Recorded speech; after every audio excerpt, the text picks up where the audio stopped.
Кошка закопала котенка, но он все равно полз на свет. И вот, посмотрите на него теперь.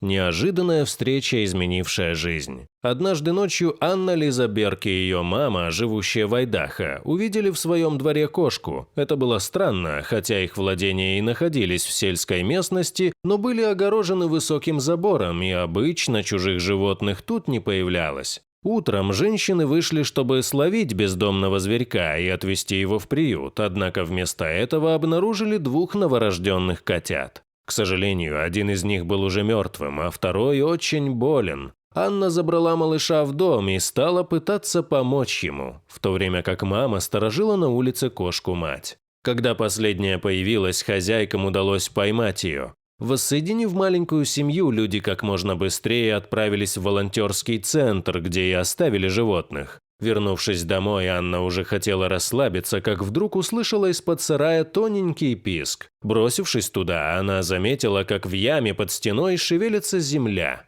Девушка стала рыть и выкопала третьего крошечного котенка. Очень слабенький, с ртом, набитым землей и камешками, это, тем не менее, был маленький боец, который всеми силами пытался выжить.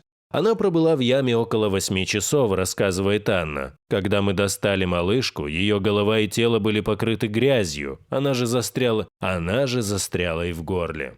Котенок кашлял и хрипел, но боролся за право быть в этом мире. Кошечку назвали Джемма и попытались ее накормить. К тому времени, когда малышка была найдена, приют уже закрылся, поэтому людям пришлось ждать до следующего утра. Они не спали всю ночь, держа маленькую девочку в ладонях и согревая ее теплом своего тела. На следующий день все трое отправились к ветеринару, который огорчил людей своим прогнозом. Шансы у их питомца были мизерные. Анна чувствовала себя убитой горем, ведь она только что узнала, что и второй котенок, переданный в приют, не пережил эту ночь. «Мы с мамой плакали и прощались с Джеммой», – говорит девушка. И тогда врач спросил нас, хотим ли мы усыпить ее сейчас или попробовать поймать тот самый маленький шанс, который требовал колоссальных усилий. Мама предоставила решение мне, а я не смогла дать согласие на эвтаназию. Решила, будем бороться до конца. Анна бросила свою работу, чтобы посвятить все время уходу за малышкой. Котенок нуждался в круглосуточной помощи, и девушка не оставляла кроху ни на минуту. «Я чувствовала, что каждая секунда может быть последней», – говорит хозяйка кошечки. Несколько раз у нее даже останавливалось дыхание, но чудесным образом появлялось снова.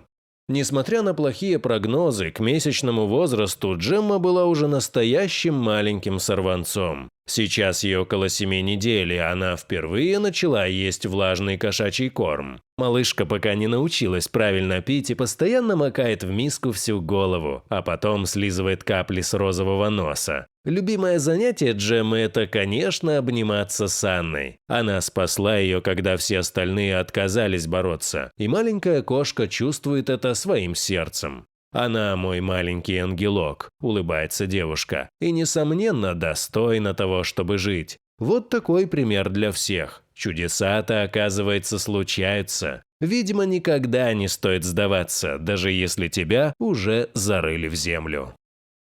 Дорогие друзья, если вам понравилось видео, поставьте лайк, а также подписывайтесь на канал, где найдете еще много интересного.